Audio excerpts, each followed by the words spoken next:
Sinyalnya lancar, ya biar nggak putus-putus dan benar-benar konsentrasi, 45 sampai 50 menit ke depan ya. Nah, khususnya bagi teman-teman yang hadir dari awal saya apresiasi banget ya. Meskipun ini online bisa diakses di mana aja, tapi teman-teman sudah nyempetin waktu untuk hadir, informasinya insya Allah nggak bakal rugi ya. Nah, sebelumnya tak kenal maka tak sayang. Ya, salam kenal. Saya Kurniawan Agung Pradana, biasa dipanggil Awan. Dan saya pribadi saat ini seorang sarjana pendidikan dari Yogyakarta. Dulu mengawali karir saya sebagai seorang entrepreneur sejak awal kuliah. Saya asli dari Sulawesi, merantau di tanah Jogja, hidup seperti anak kos lainnya. Hidup di bawah pas-pasan ya, jadi kosnya murah, biaya hidupnya terbatas, tapi saya bersyukur karena itu yang bikin saya itu terpacu untuk bisa survive, untuk bisa bergerak mencari solusi. Dan alhamdulillah ketemu jalan dari seorang sahabat, diajak partner dan kolaborasi di sebuah bisnis.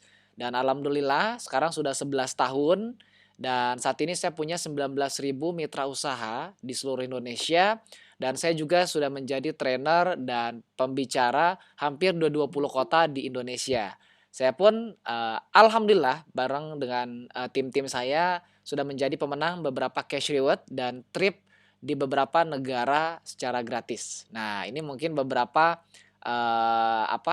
foto-fotonya ya. Nah, jadi kalau katanya jadi pebisnis itu capek, bener, tapi sepadan. Ya, jadi kita bisa dapatkan lifestyle, hasil yang keren banget sebenarnya, ya. Tapi, "Mas, gimana caranya?" Nah, itu banyak pertanyaan yang masuk di DM saya atau ketemu orang di luar, pasti yang nanya gitu, "Mas, gimana sih caranya gimana sih caranya gimana sih caranya?" Karena ada juga gitu yang udah coba jalanin tapi nggak jadi apa-apa, nggak menghasilkan. Nah, malam ini kita pengen share informasi tersebut, ya jadi saya harap teman-teman bisa konsentrasi full, nggak kemana-mana, ya karena di akhir nanti ada informasi yang menarik banget, ya. Oke, teman-teman semuanya saya mau nanya nih, oke. Setiap orang punya prioritas hidup, ya. Setiap orang punya sesuatu yang dia perjuangkan.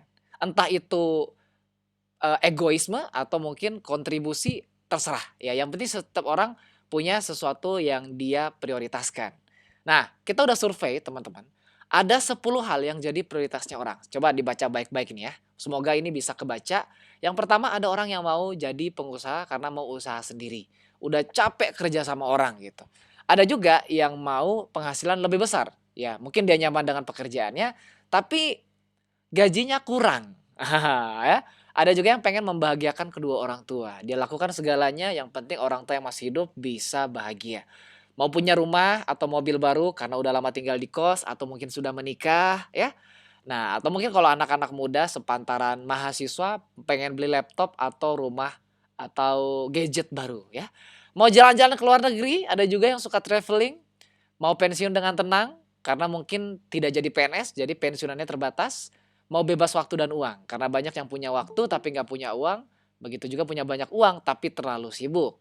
Pendidikan anak yang lebih baik, pengembangan diri, bantu orang, ngelunasin utang. Nah, kira-kira teman-teman sendiri mana yang jadi prioritasnya? Oke, di antara 10 hal ini, mana salah satu yang jadi prioritas? Coba tulis di kolom chat ya, mana nomor, eee, punya usaha sendiri, penghasilan lebih besar, bagian orang tua, punya rumah sendiri, mana kira-kira yang jadi prioritas ya? Salah satunya aja, jangan semuanya, oke? Nomor 3 bagian orang tua, mau punya usaha sendiri nomor 1. Oke ya, yang menulis kita doakan tercapai dalam waktu yang cepat, amin ya Allah ya. Nah, oke, banyak banget ya bebas uang, bebas waktu, membahagiakan orang tua ya, amin amin. Oke, terima kasih teman-teman yang sudah interaktif ya. Kita doakan yang semakin interaktif semakin lancar rezekinya ya. Yang cuma nonton doang lancar juga tapi agak seret. Oke, kita lanjutkan teman-teman. Nah, saya yakin semua orang punya prioritas, kita pun juga ya. Saya yakin teman-teman di sini juga. Nah, pertanyaannya, apakah punya prioritas aja cukup? Tentu enggak. Banyak orang punya prioritas, punya impian, punya tujuan tapi nggak terwujud. Kandas di jalan. Gagal. Kenapa? Karena gini teman-teman, yang diajarkan sama kita selama ini kalau kita pengen merancang masa depan, itu ya dengan cara sekolah yang rajin, dapat nilai bagus, nanti bisa punya strata pendidikan tinggi, wisuda sarjana magister, habis itu jadi PNS. Biar jaminan income-nya pasti dan pensiunnya tenang. Nah, ini yang diajarkan minimal sama saya, ini yang saya alamin. Saya nggak tahu sama teman-teman juga ngalamin, tapi ini yang diajarkan orang tua saya, guru-guru saya, dan lingkungan saya sebagian besar. Jadi mindsetnya itu ya udah sekolah yang tinggi, kalau nggak sekolah yang tinggi nggak hidupnya hancur gitu. Bahkan seringkali kita ngejudge teman kita kalau nilainya jelek, keluar omongan-omongan kayak, "Lu gede mau jadi apa?" Gitu. Ketika lihat teman yang nakal, "Ini anak besarnya mau jadi apa ya Allah?" Gitu. Karena asumsi kita bahwa ini adalah jalan yang paling benar, satu-satunya jalan untuk meraih keberhasilan. Nah, dan akhirnya muncullah yang namanya Indonesian Dream. Ya, di mana ini harapan banyak para mertua. Ya, jadi ketika punya pekerjaan yang mapan, bonafit, ya kalau sekarang tuh kan nggak cuma jadi PNS ya, kerja di perusahaan yang bonafit, ya bisa berkeluarga, punya anak, punya rumah yang mewah, kendaraan yang nyaman, bisa jalan-jalan ke luar negeri tiap tahun, tiap bulan, liburan, wah gitu-gitulah. Ya saya nggak tahu teman-teman punya bayangan ini seperti enggak, ya. Tapi saya yakin hampir semua dari kita pernah ngebayangin hal ini, setuju nggak? Jadi hampir semua dari kita pasti minimal ngebayangin lah, ngehalu lah minimal ya, pengen gitu bisa kayak gini. Kayaknya seru gitu loh bisa kayak gini ya. Kayaknya apa ya, keren aja gitu ya teman-teman ya kalau bisa mencapai hal-hal ini gitu. Ya bisa kita mapan hidupnya ya, bisa, kalau dibilang bahagia, ya mungkin bisa bahagia ya. Nah ini oke, ini banyak banget ya yang telat masuk teman-temannya. Aduh, ini ada yang baru-baru masuk ini. Ini kayaknya lupa baca WIB ya. WIB itu waktu Indonesia Barat ya, bukan waktu Indonesia berbuka. Heeh, atau waktu Indonesia begadang ya. Jadi kita mulai on time-nya waktu Indonesia Barat. Oke, teman-teman semuanya. Jadi this is Indonesian dream.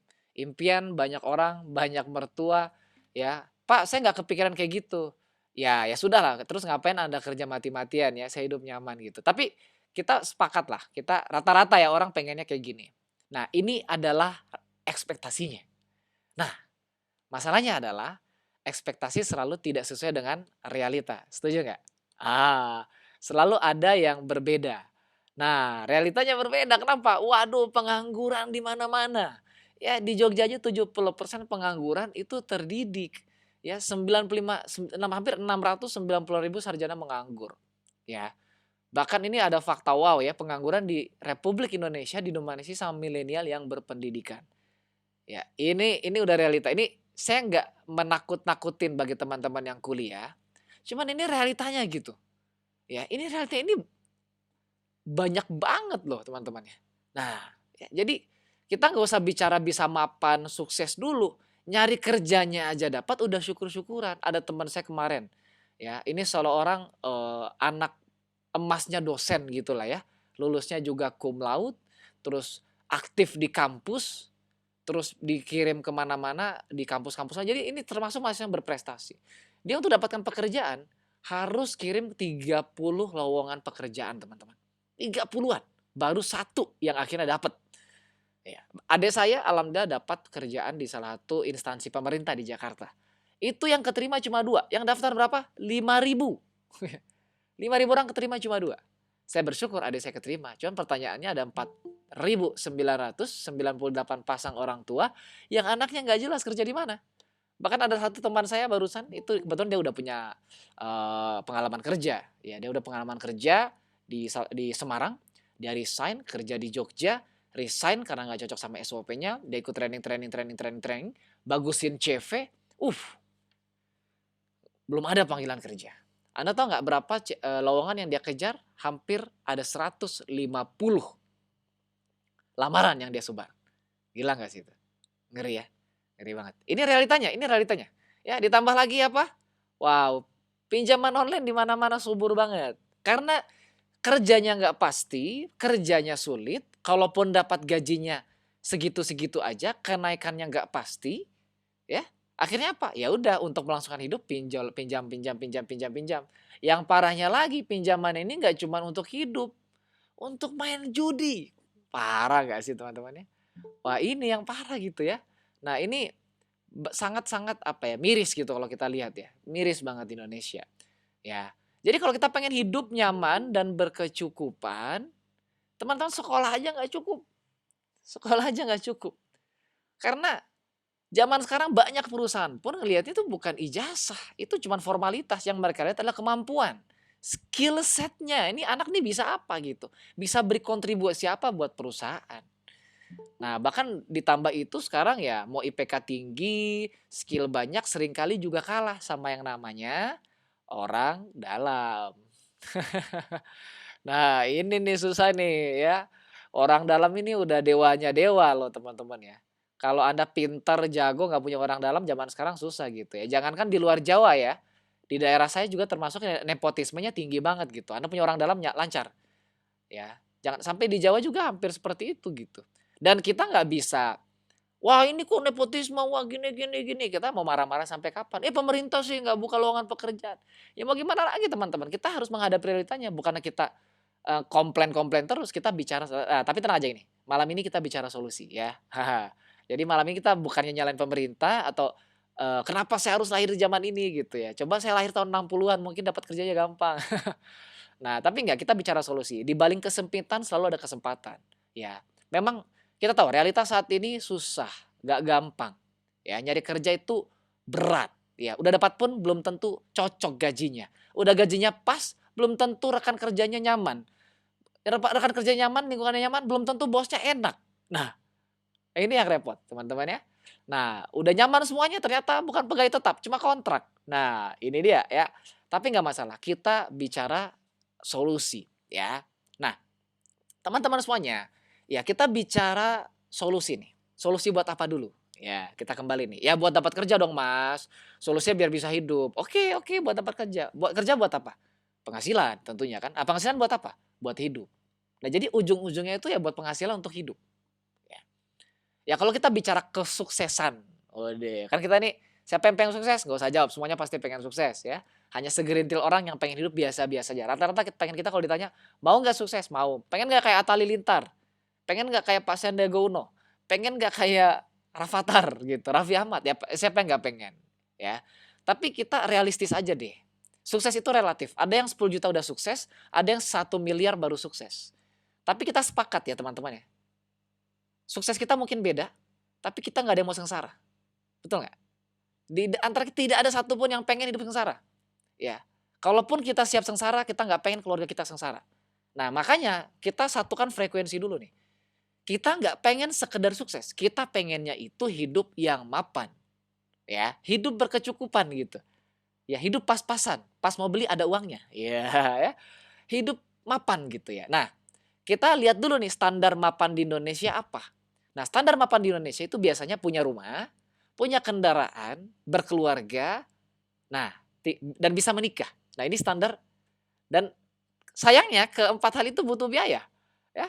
Ini resepsi nikah di Yogyakarta tuh sekitar 100 jutaan. Wah, kan kalau nikah nggak butuh duit, Mas, di KUA bisa. Ya, kitanya terima-terima aja, calon mertua yang nggak terima, teman-teman ya. Nah, terus kita pengen mobil keluarga, ya dong, pengen anaknya banyak, ya punya mobil keluarga.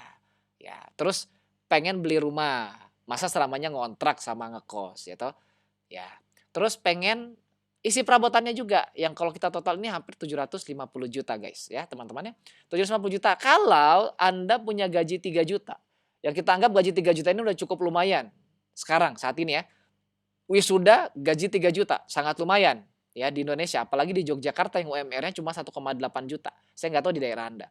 Katakanlah gaji 3 juta bisa menabung 1 juta. Berarti teman-teman untuk mengumpulkan 750 juta butuh waktu sekitar 62 tahun. Wah, usia sekarang sorry bukan usia Anda dapat gaji 3 juta tambah 62. Oh kan Mas berdua nabungnya. Ya sudah, berarti 31 tahun.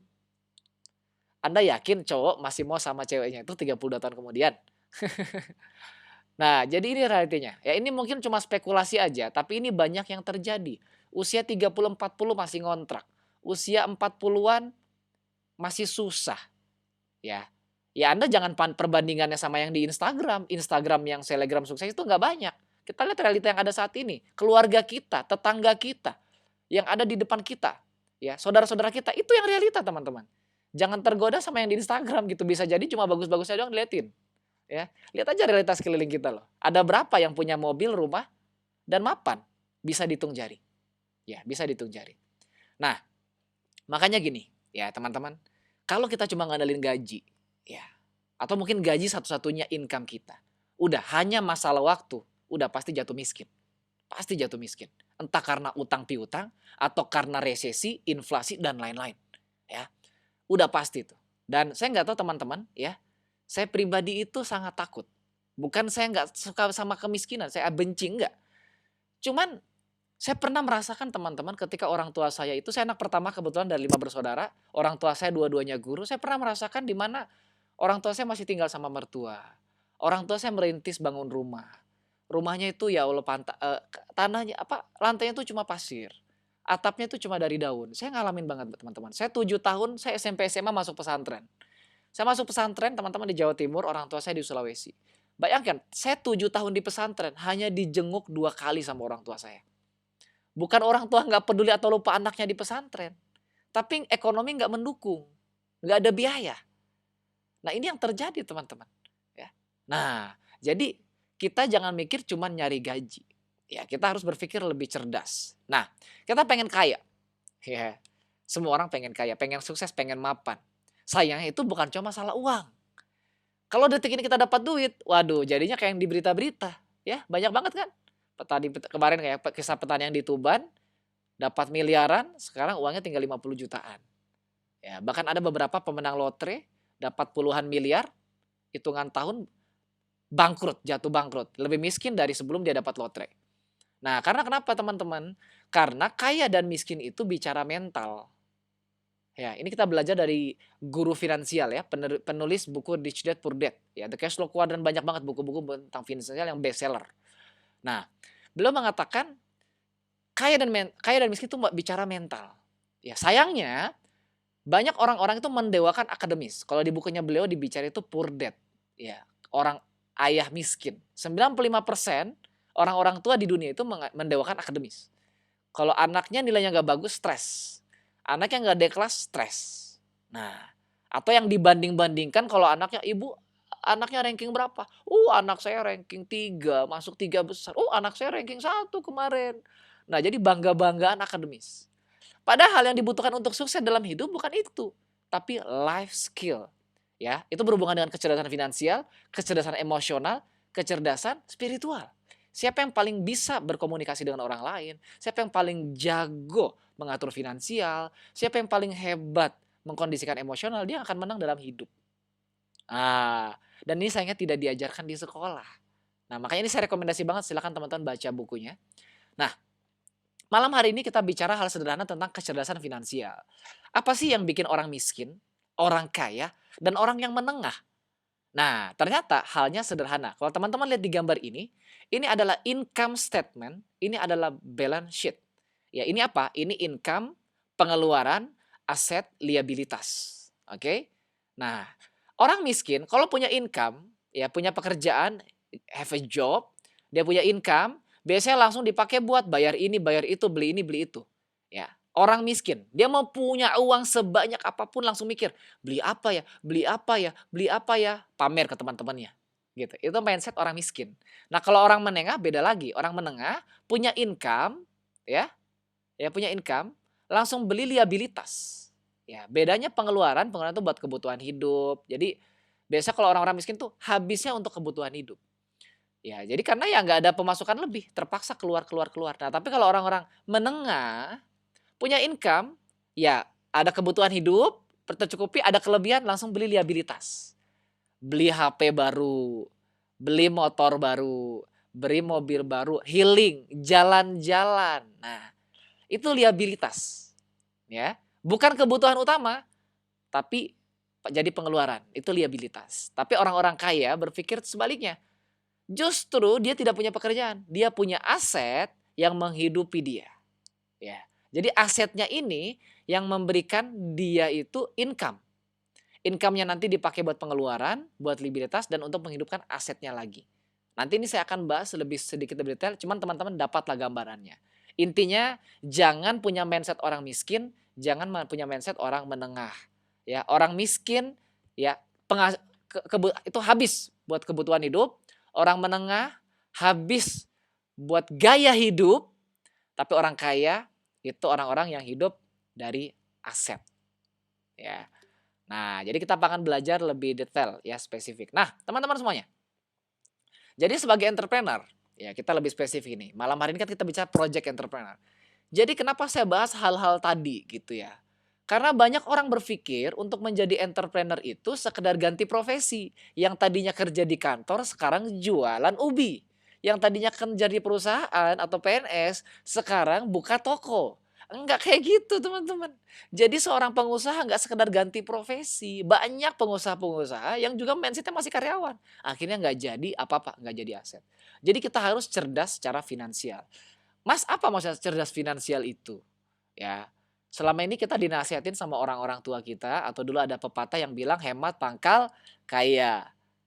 Pernah dengar kata-kata itu ya, hemat pangkal kaya. Dan ternyata setelah kita hemat, tidak kaya-kaya. Nah, harusnya investasi pangkal kaya. Berbisnis pangkal kaya.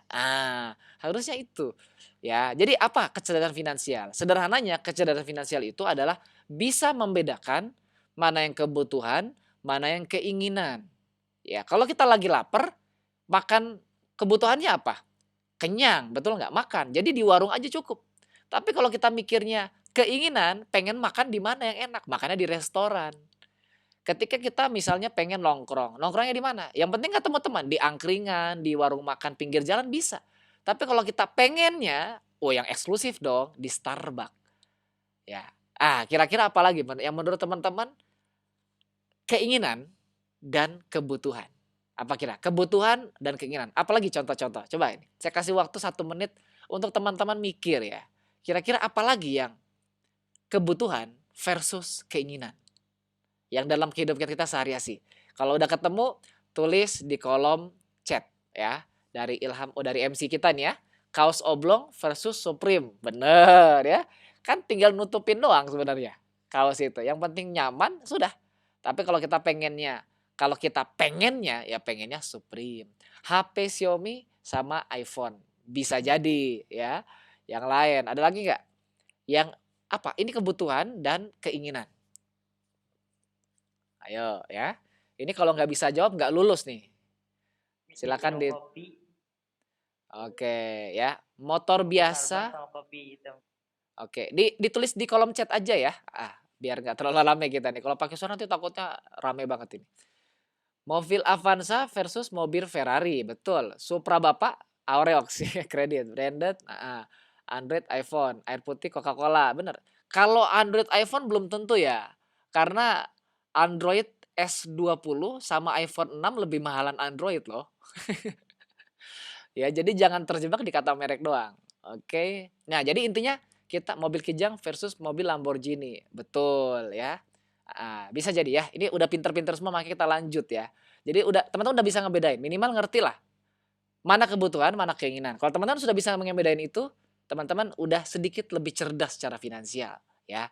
Nah, makanya teman-teman, kenapa kita harus belajar membedakan kebutuhan sama keinginan? Karena banyak yang terjebak dengan masalah lifestyle. Bahkan menurut majalah SWA, 80% eksklusif eksekutif muda itu terancam miskin di hari tua.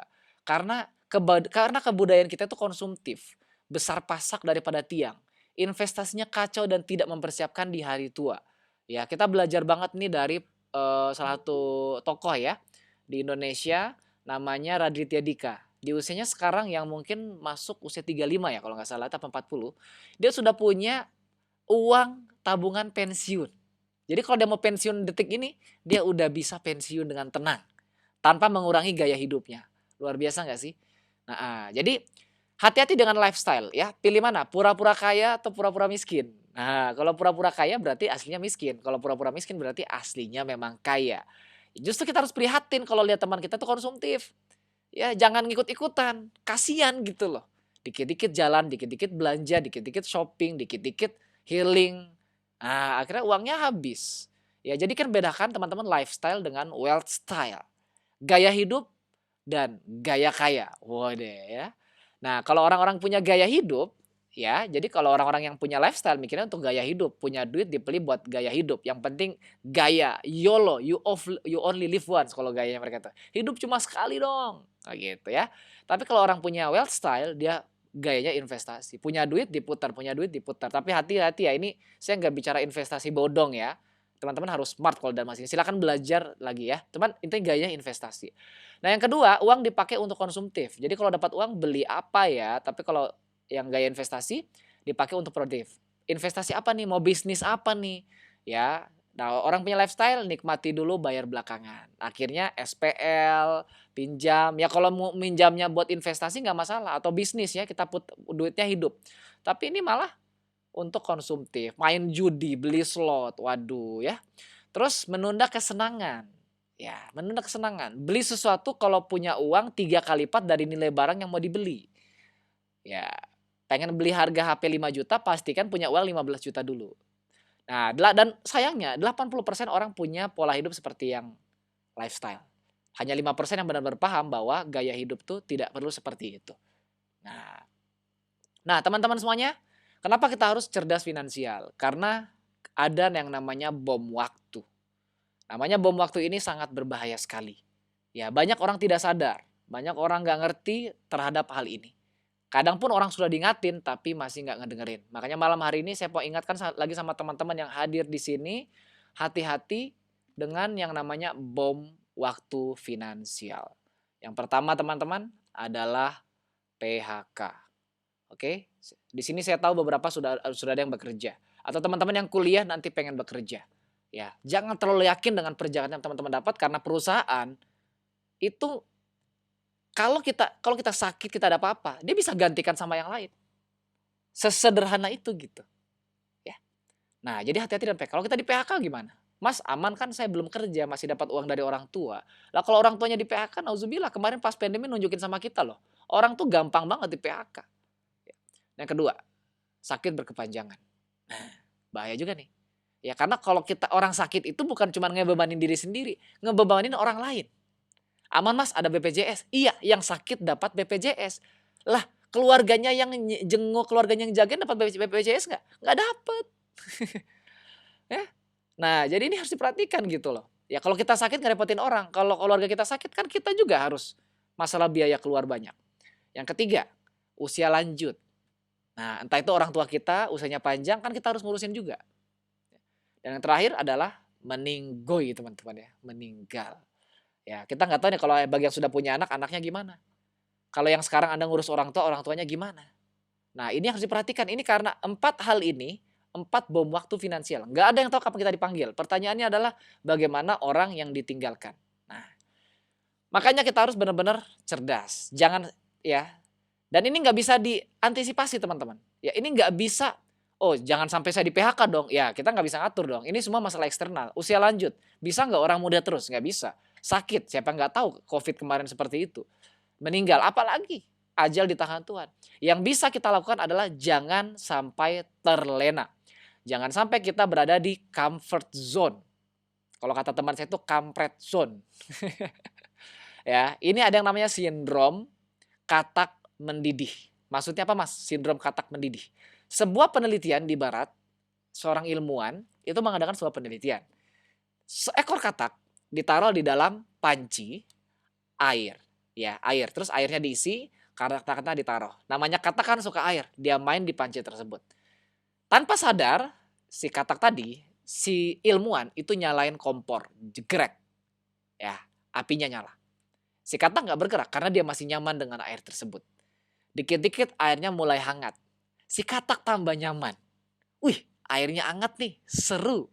Dia berenang, berenang, berenang. Makin lama makin panas, makin panas, makin panas, makin panas. Tanpa disadari, si katak tadi sudah mendidih. Dan sudah mateng. Hati-hati dengan yang namanya sindrom ini teman-teman. Mungkin sekarang kita masih nyaman dengan pekerjaan kita. Bagi yang kuliah dengan kuliahnya. Atau yang masih punya orang tua, alhamdulillah. Ya kita dibiayai orang tua, tapi hati-hati. Dengan 4 bom waktu tadi jangan terlena dengan zona nyaman. Jangan jadi katak yang ada di dalam panci yang dimana airnya sedang mendidih. Ada salah satu hal air yang mendidih dalam kehidupan kita saat ini. Apa? Ini yang mendidih dan sangat kelihatan di zaman sekarang. Inflasi, teman-teman. Ya, kita bicara PHK, meninggal, 4 bom waktu tadi itu masalah satu hal lah. Tapi ini yang sangat ngeri banget yang ada di hadapan kita saat ini. Ya, tahun 2004 kita beli uang 100.000 itu bisa beli 10 kilogram beras dan banyak keranjang-keranjang kalau kita masuk di toko-toko. Tapi di tahun 2019 itu paling 5 kilo beras dan paling sama 1-2 buah dan bahan baku. Zaman sekarang itu lebih turun lagi. Masalahnya adalah apa? Gajinya nggak bertambah. Inflasi naik, gajinya nggak bertambah. Nilai uang semakin turun. Jadi solusinya apa? Ya jangan ngejar banyak uang. Yang dikejar apa? Nah, teman-teman, kita harus punya cash flow tambahan. Jadi daripada mikirin inflasi atau resesi dan negara kita, lebih baik kita berpikir bagaimana meningkatkan income kita lebih banyak.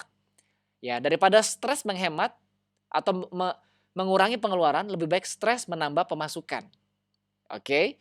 Nah, kalau kita belajar dari bukunya Robert Kiyosaki tadi yang Guru Finansial, ada 4 bagaimana orang menghasilkan uang.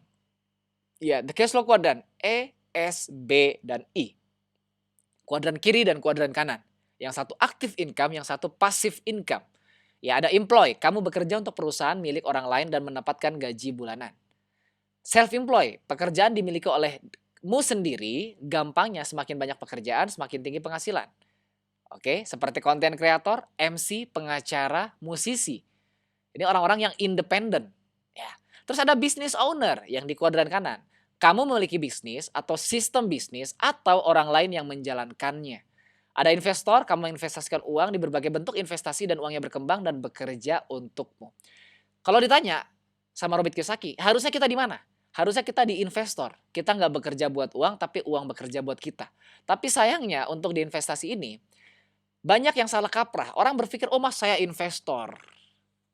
Ternyata dia trading. Trading bukan investor, teman-teman. Trading ada. Jadi investasi itu bukan alat untuk memperkaya kita. Investasi adalah alat untuk mempertahankan kekayaan. Jadi kalau kita sudah kaya, udah punya uang, baru investasiin. Kalau belum punya uang, jangan mikir investasi dulu. Mikir cari uang dulu gitu loh. Nah, gimana caranya? Teman-teman bisa pilih entah jadi business owner, self-employed atau employee. Nah, cuman kata Robert Kiyosaki, kita disarankan menjadi business owner. Kita punya bisnis yang kita bangun, yang kita jalankan, dan akhirnya memberikan kita penghasilan. Nanti hasilnya kalau berlebihan dari kebutuhan hidup, kita bisa investasikan. Ya, jadi jangan jadi employee atau self-employed. Ya, kecuali terpaksa banget. Nah, sederhananya seperti ini, ya. Orang yang paradigma kiri tadi itu disebut paradigma umum. Mereka barter waktu, tenaga, dan pikiran untuk menghasilkan uang. Kalau yang di kuadran kanan, paradigma sukses. Barter waktu dan tenaga pikiran untuk bangun aset. Aset kan yang memberikan penghasilan. Bedanya apa? Orang-orang umum, paradigma umum tadi, ketika dia nggak bisa kerja, penghasilannya berhenti. Kalau kita di paradigma sukses, kita nggak bisa bekerja, asetnya sudah jadi, memberikan kita penghasilan pasif. Menarik nggak kira-kira? Kalau teman-teman disuruh pilih, lebih memilih paradigma umum atau paradigma sukses? Coba tulis di kolom chat. Kira-kira mau paradigma umum atau paradigma sukses? Ya, kira-kira pengen lebih tertarik merancang masa depannya dengan cara yang mana nih kira-kira? Oke. Wah, sukses. Oke, yang paling cepat tulis sukses, kita aminkan suksesnya lebih cepat. Amin, amin ya rabbal alamin. Oke. Yang paling lama tulis sukses atau malas tulis sukses, kita doakan molornya 2 tahun. Oke, ya. Ini banyak banget yang interaktif ya. Oke, oke. Nah, ini pertanyaan sebenarnya pertanyaan bodoh. Kalau disuruh pilih siapa mau semuanya pengen sukses, betul nggak? Ya, mana ada orang yang pengen pilih paradigma umum. Semuanya kita pasti pengen paradigma sukses. Tapi apakah membangun aset itu semudah itu? Mas, kalau memang ini benar ada konsep ini, kenapa nggak semua orang sukses gitu? Kenapa nggak semua orang bangun aset? Pertama, nggak semua orang tahu tentang hal ini. Saya tahu beberapa dari teman sini baru baru tuh ngerti juga konsep ini. Oh, ternyata ada ya konsep seperti ini ya. Saya belum pernah lihat bukunya loh, Mas. Nah, ada juga yang udah tahu tapi males. Karena memang nggak mudah. Nah, ya. Atau mungkin nggak ngerti aset itu apa. Akhirnya terjebak investasi-investasi bodong. Nah, untuk memperjelas itu ada sebuah video yang pengen saya tunjukkan sama teman-teman. Video ini sangat sederhana sekali menunjukkan apa sih perbedaannya paradigma umum dan paradigma sukses dan pentingnya kita bangun aset di usia kita sedini mungkin. Oke, ini videonya saya akan putar Semoga bisa disimak. Budi adalah direktur sebuah perusahaan yang telah bekerja selama 12 tahun. Gajinya besar, di atas 100 juta per bulan. Dia pikir tak ada karir yang lebih baik lagi dari apa yang dia kerjakan sekarang. Punya rumah dan 2 mobil, anak-anaknya sekolah di sekolah terbaik di kota, tiap weekend pergi jalan-jalan sekeluarga, shopping, makan di restoran yang enak, dan setiap tahun bisa berlibur 2 kali ke luar negeri. Wow, kehidupan yang nyaman sekali. Tiba-tiba krisis melanda. Perusahaan tempat dia bekerja bangkrut dan Budi kehilangan pekerjaan. Dunia terasa gelap. Karir yang dia bangga-banggakan selama ini lenyap seketika. Yang menjadi masalah, selama ini Budi tidak pernah berpikir untuk memulai bisnis sendiri. Dia pun tak memiliki dana investasi ataupun aset. Budi berpikir, tenanglah, bulan depan bakal terima seratusan juta lagi kok. Gak semua orang harus jadi pengusaha. Jadi karyawan seperti saya juga bisa kaya dan hidup enak. Benar kata pepatah ini, the enemy of great life is a good life. Dia tak menyangka bakal terjadi krisis seperti ini. Padahal tabungan yang dia miliki hanya bisa bertahan 3 bulan saja dan dia tidak punya penghasilan lain sama sekali. Apakah kamu punya teman yang mengalami hal yang sama seperti Budi? Kita harus sadari satu hal. Kita tidak bisa bekerja selamanya karena faktor usia ataupun kesehatan. Ada krisis atau tidak, kita pasti akan berhenti bekerja, entah karena sudah tua dan dipensiunkan, atau karena sakit dan tak sanggup bekerja lagi. Jika tidak mempersiapkan backup income sejak dini, tamatlah riwayat kita. Budi bertemu dengan teman lamanya bernama Jason, pengusaha sukses yang saat krisis malah bisnisnya berkembang pesat. Jason memberi nasihat, bangunlah bisnis di saat kamu lagi nggak butuh. Karena saat butuh seperti ini, kamu sudah punya backup income. Sebenarnya ya Bud, waktu terbaik untuk memulai bisnis adalah beberapa tahun yang lalu. Tapi jangan khawatir, waktu terbaik kedua adalah saat ini. Nggak ada kata terlambat. Dari pengalaman Budi, kita belajar bahwa penghasilan yang besar saja tidak cukup jika itu sangat bergantung kepada pekerjaan kita. Sekali kita berhenti bekerja, penghasilan pun ikut berhenti. Pernahkah Anda berpikir bahwa ada konsep yang lebih baik? Perhatikan ini. Kerja untuk membangun aset produktif untuk mendapatkan income. Saat kita nggak bisa bekerja lagi, aset produktif ini akan memberikan passive income. Jadi, jika kamu punya kesempatan untuk memulai bisnis saat ini, pastikan bisnis yang kamu bangun bisa menjadi aset produktif yang memberikan passive income. Kamu harus punya goal beberapa tahun ke depan bisnis kamu sudah bisa jalan sendiri tanpa kamu.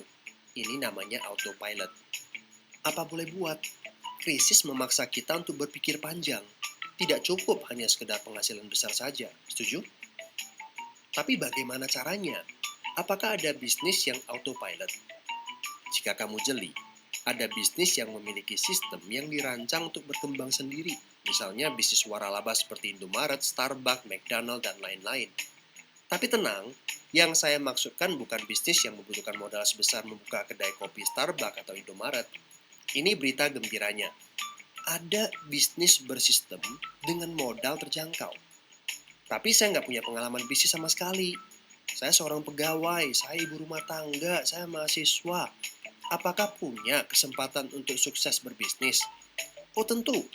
Video ini memberitahu Anda bahwa semua orang punya kesempatan untuk sukses berbisnis asalkan mereka diperkenalkan bisnis yang tepat dan berkolaborasi dengan tim yang memiliki sistem yang telah terbukti. Informasi yang akurat, ini yang Anda butuhkan. Oke, teman-teman semuanya ya, tadi sudah sedikit menunjukkan bahwa pentingnya aset gitu ya. Dan bangun aset teman-teman, kita perlu yang namanya sistem. Ya, jadi di buku Cash Flow Quadrant-nya Robert Kiyosaki ada 3 sistem bisnis yang bisa kita pakai atau kita gunakan untuk membangun aset. Yang pertama adalah konglomerasi. Jadi ini konglomerasi ini kita bangun perusahaan dari nol sendirian. Ya, entah itu modelnya startup, UMKM, pokoknya sebuah perusahaan gede yang kita bangun dari nol. Ya, tentunya modalnya pasti besar ya, karena kita bicara konglomerasi. Resikonya pasti besar, kalau nggak balik ya repot. Tempatnya terikat karena harus di satu tempat tertentu dan waktunya pasti terikat juga.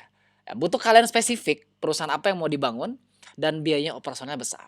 Nah, bagi teman-teman yang suka tantangan, mungkin ini bakal cocok banget gitu ya. Punya jiwa entrepreneur, pejuang, wah keren banget. Tapi bagi teman-teman yang masih, aduh nanti gimana, teman-teman bisa bergerak di yang namanya franchise atau waralaba. Ya teman-teman, ini modal pasti besar, kelebihannya dibanding konglomerasi apa? Kita nggak butuh keahlian di bidang franchise atau waralaba ini, karena sudah ada sistem yang jadi. Contoh waralaba itu seperti Alfamart, Indomaret, KFC, Joni Andrean. Banyak banget waralaba-waralaba besar, bahkan saat ini pom bensin itu sudah ada waralabanya. Ya, jadi teman-teman nggak butuh keahlian, tinggal siapkan uang aja sudah bisa punya satu waralaba atau franchise. Ya tentunya modalnya besar, resikonya besar, tempat tertentu dan waktu tertentu. Jadi bener-bener di-riset dulu mau buka franchise apa. Ya cuman kalau franchise yang gede, ya minimal keluar biaya 500 sampai miliaran. Nah, ada yang ketiga. Ini seperti konglomerasi karena harus dimulai dari nol, tapi konsepnya seperti franchise atau lebih dikenal dengan personal franchise atau network marketing, bisnis jaringan. Modalnya kecil, resikonya kecil, tempatnya fleksibel dan waktu fleksibel. Jadi tidak terikat waktu dan tempat. Modalnya kecil sehingga resikonya juga kecil. Sudah ada sistem, ya. Jadi ada marketing plan, ada konsep yang sudah dibangun dan biaya operasional juga kecil karena lebih ke arah personal. Nah, teman-teman semuanya, saya nggak bicara tentang teman-teman bangun konglomerasi, ya karena itu urusan masing-masing. Monggo kalau pengen. Franchise juga enggak, karena saya juga tidak punya biaya untuk beli franchise dulunya. Nah, saya bicara bagaimana teman-teman bisa mengembangkan dengan konsep yang ketiga ini.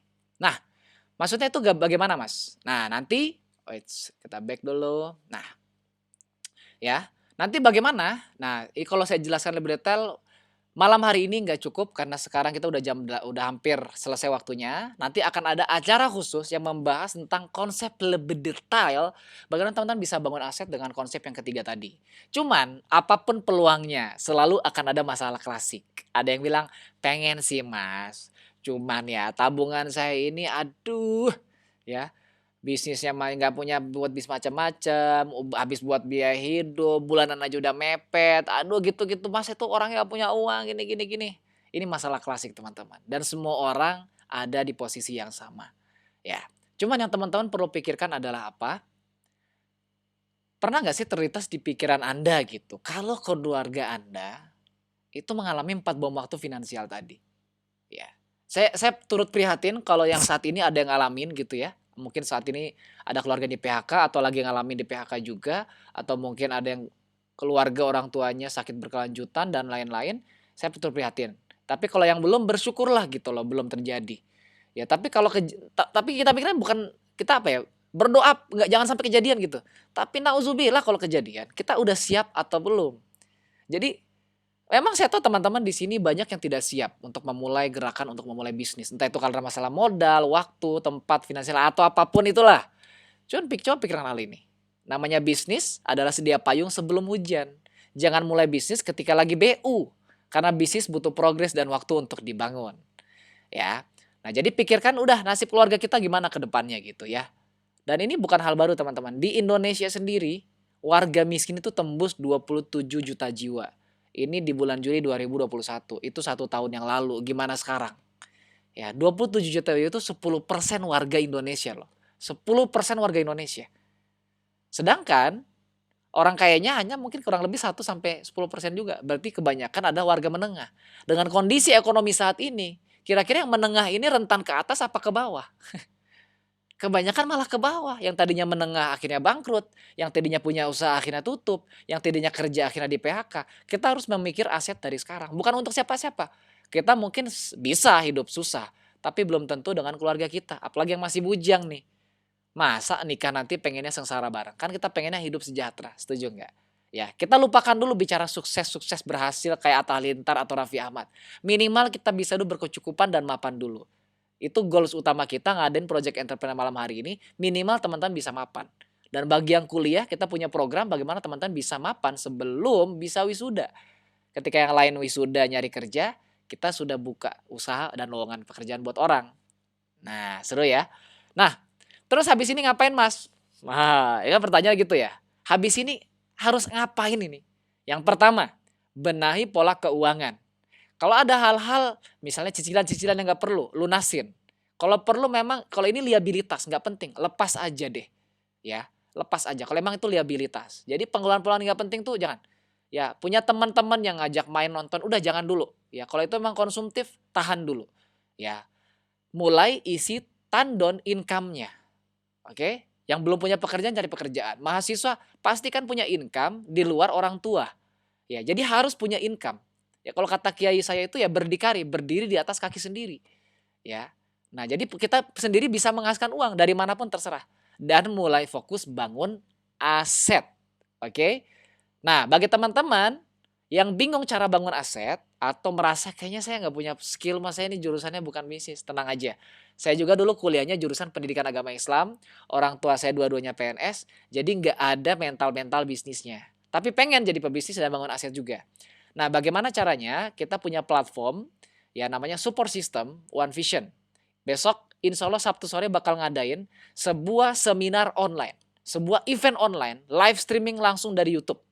Ya, bagaimana teman-teman bisa membangun aset di masa krisis. Ya, ini free, gratis, gretong. Ya, nanti teman bisa nonton hari Sabtu sore besok. Ya, hari Sabtu sore besok teman-teman bisa nonton langsung dari live. Nanti saya akan share linknya di grup atau teman-teman bisa save atau cari aja di YouTube One Vision Indonesia. Nanti teman-teman bisa nonton. Ya, kebetulan nanti presenternya yang ngisi nanti adalah mentor-mentor terbaik kita yang ada di One Vision. Orang-orang yang sudah berhasil, entrepreneur-entrepreneur, inspirator. Ya, nanti bahkan share tentang industri, produk, sistem, profit, bagaimana teman-teman bisa mengembangkan asetnya dari network marketing ya atau dengan perusahaan kita. Nah, bagi teman-teman yang mau jadi reseller, ada kabar gembira ya. Kan saya tahu di sini ada beberapa, Mas saya mau ikut program reseller. Boleh banget. Ya, boleh banget. Caranya gimana? Teman-teman tinggal nonton acaranya ya, tadi ya acaranya itu terus diresum. Oke, diresum. Hari Sabtu saya diresum. Poin-poin pentingnya aja kira-kira teman-teman apa nih? Ya, Mas emang harus nonton dulu ya? Katanya gratis. Betul, gratis ya. It's free, it's free.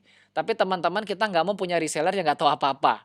Ya, jadi teman-teman harus nonton biar ngerti aja, ngerti apa aja sih produk-produknya. Ya, industri kita ini masuk di industri mana, marketnya apa, ya, keuntungannya dari mana.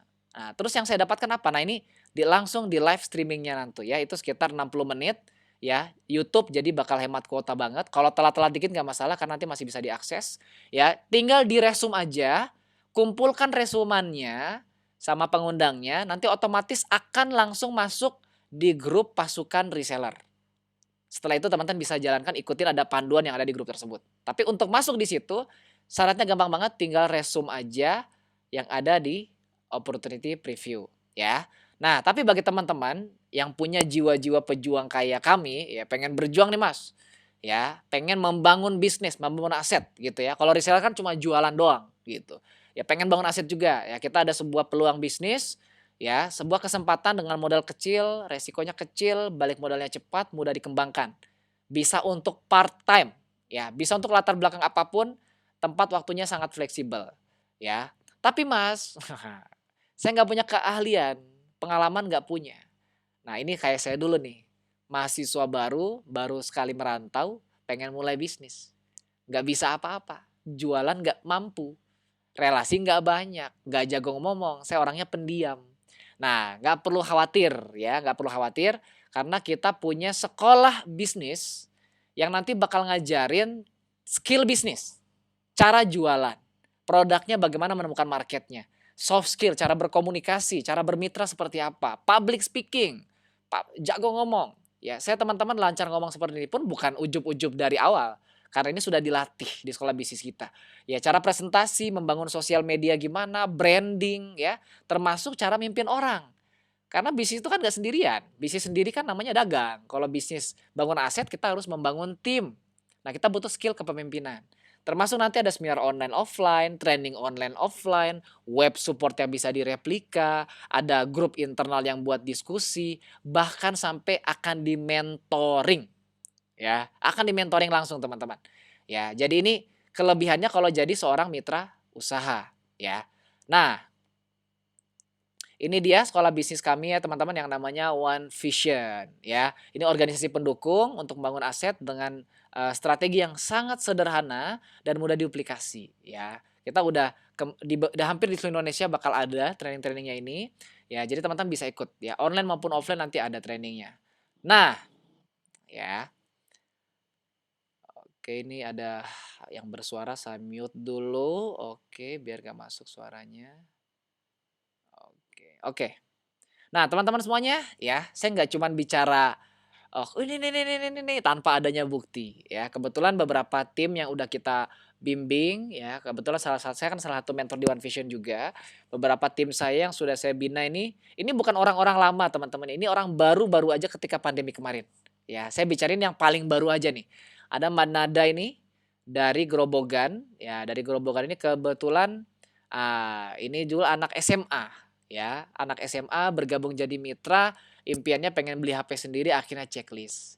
Ada Mbak Felis, ini mahasiswa dari Banjarnegara di Jogja, bisa beli motor sendiri, ya.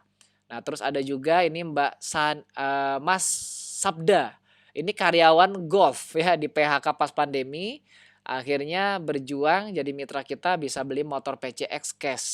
Ada juga ini Mbak Sania, ya ini hitungan cuman 1,8 tahun berjuang bisa beli mobil sendiri cash.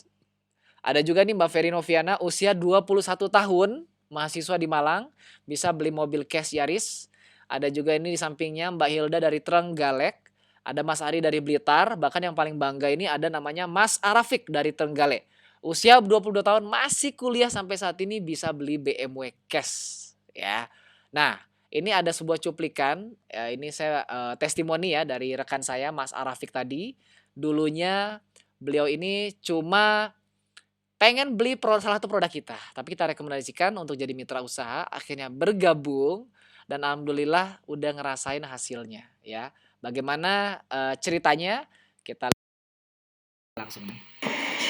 Kalau Kurniawan Agung Pradana gitu ya. Nah di awal dulu saya nggak kenal sama beliau gitu ya, karena awalnya nggak kenal sama beliau, tapi setelah saya bermitra, saya dikenalkan sama Pak Awan.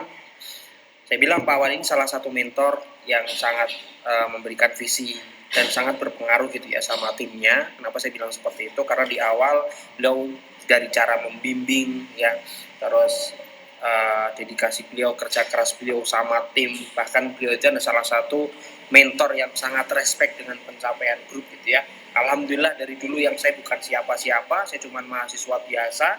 Alhamdulillah saat ini saya bisnis saya cuma TN gitu ya. Saya mendapatkan beberapa hasil ya, dari mulai saya sudah stop uang saku dari saya mulai semester 2 gitu ya. Saya alhamdulillah bisa beli kendaraan pribadi ya, dan dapat juga motor gratis juga dari perusahaan.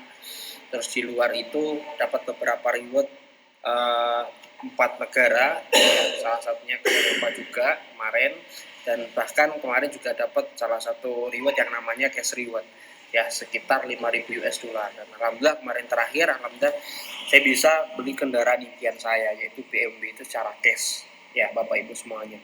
Ya tidak lain tidak bukan karena saya manut sama mentor saya Pak Awan ya, dan saya ucapkan terima kasih buat Pak Awan karena sudah membimbing saya sampai titik ini ya, semua berkat support sistem yang sangat luar biasa dan berkat bimbingan dari Pak Awan. Terima kasih. Masalah usia 23 tahun bisa beli BMW cash. Wow ya. Ya, ini salah satu rekan saya, Mas Arafik tadi ya. Nah, bagi teman-teman ya, yang pengen jadi mitra usaha seperti Mas Arafik tadi, ya, saya nggak garansi teman-teman bisa seberhasil beliau karena rezeki orang beda-beda ya. Ya, bahkan saya pun sekarang belum punya mobil BMW teman-teman, cuman tim saya sudah, mungkin rezekinya doa orang tuanya lebih kuat kayaknya ya. Cuman saya yakin setiap orang punya rezeki dan porsinya masing-masing, asalkan dia mau keluarkan semua potensinya. Ya, bagi teman-teman yang mau jadi mitra usaha, nanti silakan nonton opportunity preview-nya, nonton aja, nggak perlu diresume, nggak masalah, penting nonton dari awal sampai akhir. Nah, 2 kali 24 jam, ya entah itu mungkin nanti hari Selasa atau hari Seninnya, ya setelah hari Sabtu nonton, silakan atur untuk nanti disambungkan sama kita langsung. Ya, hubungin pengundangnya, nanti kita akan atur video call atau teleponan untuk membahas apa sih teman-teman apa yang jadi prioritas teman-teman gitu ketika pengen membangun bisnis? Apa kendala-kendalanya? Bagaimana teman-teman bisa mulai ya dan bagaimana, ya kalau kendala-kendala tadi sekalian nanti kita obrolkan solusinya, cara mulainya bagaimana, dan apa yang bisa teman-teman, usahakan gitu ya. Ya terus preferensinya gimana dan lain-lain. Nah itu kita akan bicarakan semuanya ya. Nah ketertarikannya di mana, terus potensinya bagaimana, terus teman-teman arahnya mau seperti apa. Nanti kita akan obrolkan mungkin sekitar 30 sampai 40 menit, silakan diatur aja setelah nonton OP-nya pasti ya.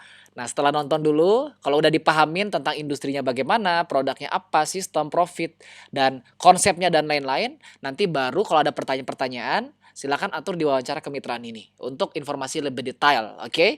Nah, dan tapi sayangnya teman-teman hanya akan ada 10 distributor yang jadi prioritas.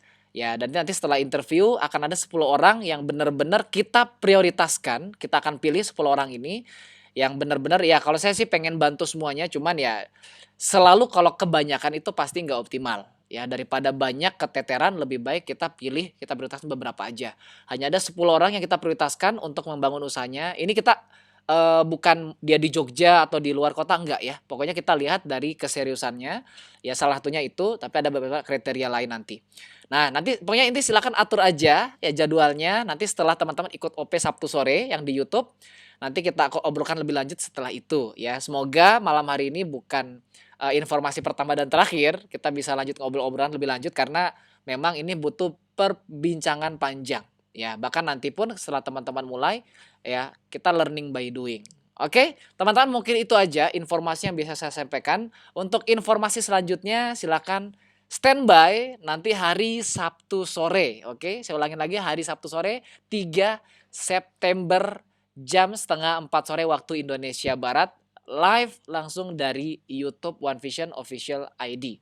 Ya, teman-teman silakan nonton di sana untuk informasi lebih detailnya. Semoga kita bisa lanjutkan obrolan seputar ketertarikan teman-teman, kendala-kendalanya, visinya mau kemana, dan siapa tahu nih teman-teman bisa menjadi salah satu dari tim kita dan kita bisa sama-sama nih. Ya kalau teman-teman punya jiwa impian yang gede, jiwa pejuang, saya senang banget bisa menjadi bagian dari perjalanan bisnis, perjalanan sukses teman-teman.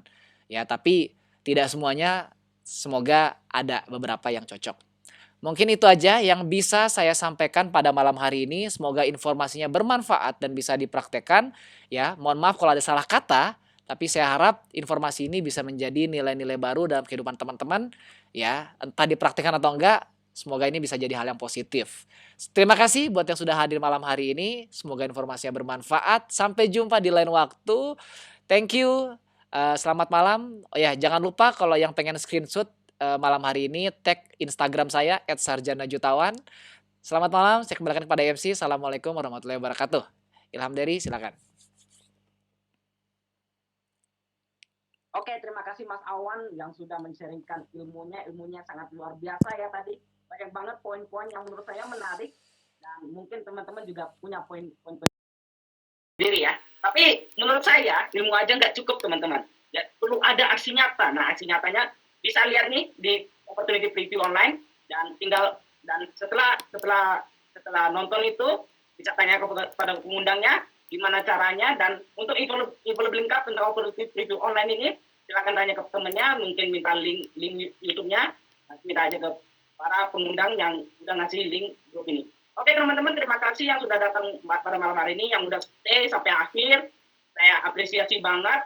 Untuk teman-teman yang udah datang, silakan ya nanti setelah ini grupnya dikosongin aja, dikeluarkan karena memang grup itu cuma untuk sementara.